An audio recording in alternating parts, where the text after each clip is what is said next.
Buckle up because things get crazy. Game 2 of the NLDS. Phillies looking to even the series up. Phillies were down 4-1 in the bottom of the 7th, but bottom 9 we take you. Nick Castellanos, a line drive in the left. He brings 2 runners home off Blake Trinan and makes this a 1-run game in the bottom of the 9th.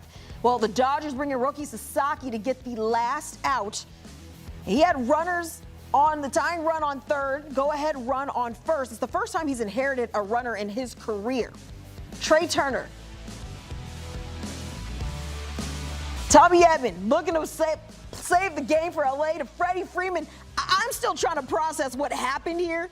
Freddie Freeman, it almost looked like he wasn't going to get it, but he gets that final out as the Dodgers wipe their foreheads and they go on the road and go up 2 games in this series, 4-3 over the Phillies. Again, Phillies were down 4-1, bottom of the 7th, allowed 3 runs there in the later innings of this game. Dodgers narrowly hang on, and this series is now shifting to LA.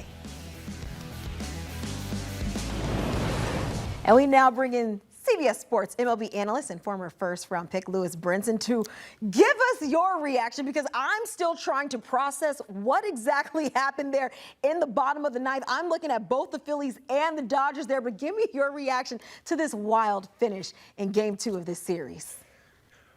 Well,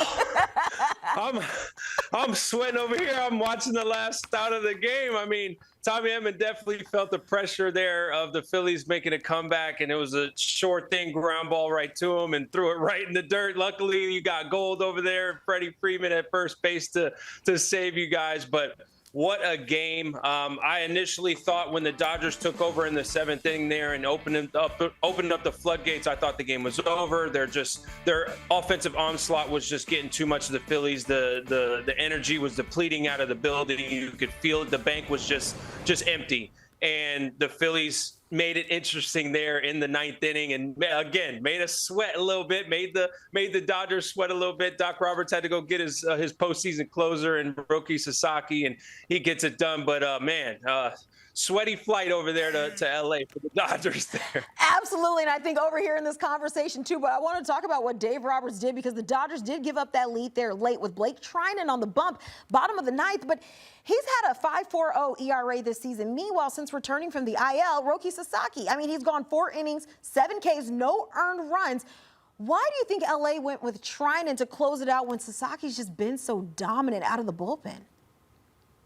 Right. Well, you got a 4-0 lead, right? And Sasaki hasn't really been in this closer role.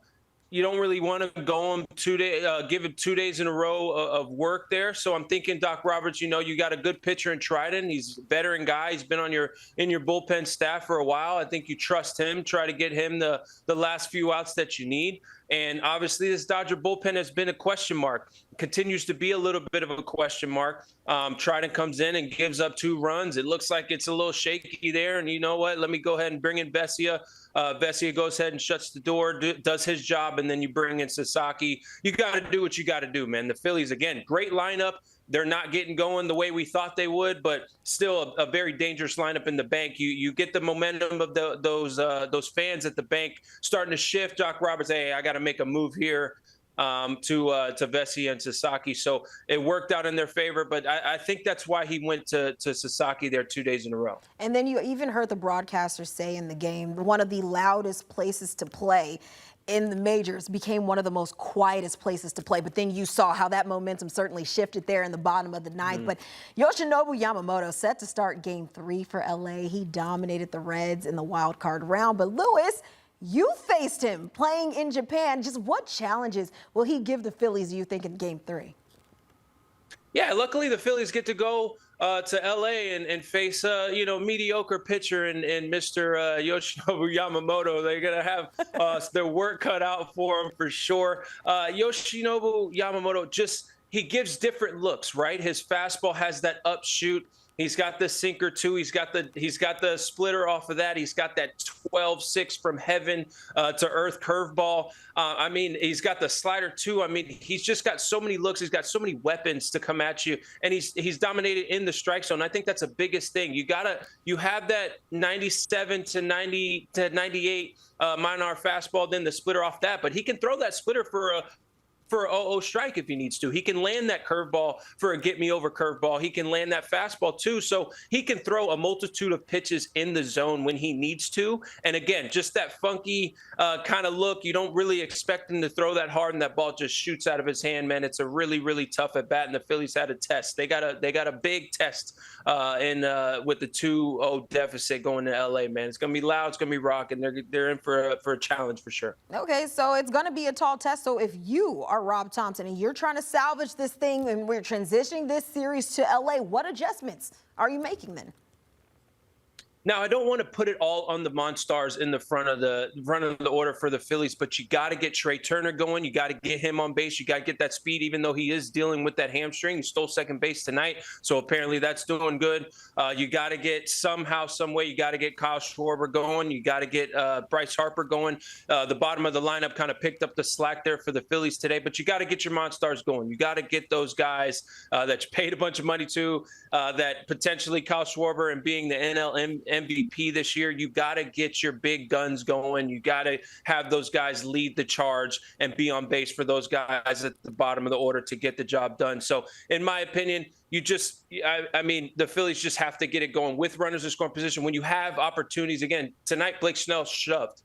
He completely dominated the Phillies lineup. But they had an opportunity, right? They had an opportunity to score there, and they let that wiggle away. So a guy like Yamamoto, you're going to have to take advantage of opportunities. When you get guys on base, you got to move them over. You got to get them in any way. How you got to move guys over. You got to bunt guys over. You got to do what you got to do. All right, you got to score runs here. So let's see if they can do that. You talked about some of those Monstars, but now how much pressure is on this Phillies core to come back in this series? Because Kyle Schwarber, JT Realmuto, and Ranger Suarez among the notable Phillies that are set to become free agents. Yep. A lot of pressure on the Phillies, right?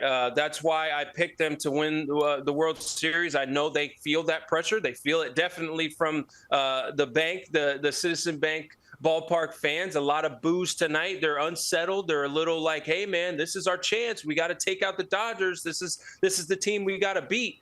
And they couldn't get it done tonight. So there's a lot of pressure on this Phillies team. They got to go to LA and they got to win straight. They got to win 2 in LA, then they got to come back home and win another one. So you got to win 3 straight against the best team in the league.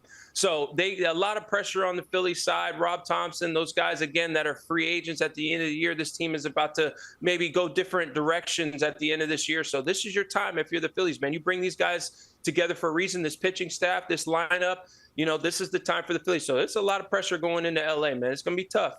It's going to be tough, but it's going to be fun. But really quick, I mean, I heard you say that your pick to win the World Series was the Phillies. Has that stance changed where we sit right now? I'm going to stick with my guns. Okay, I'm going to stick with my guns.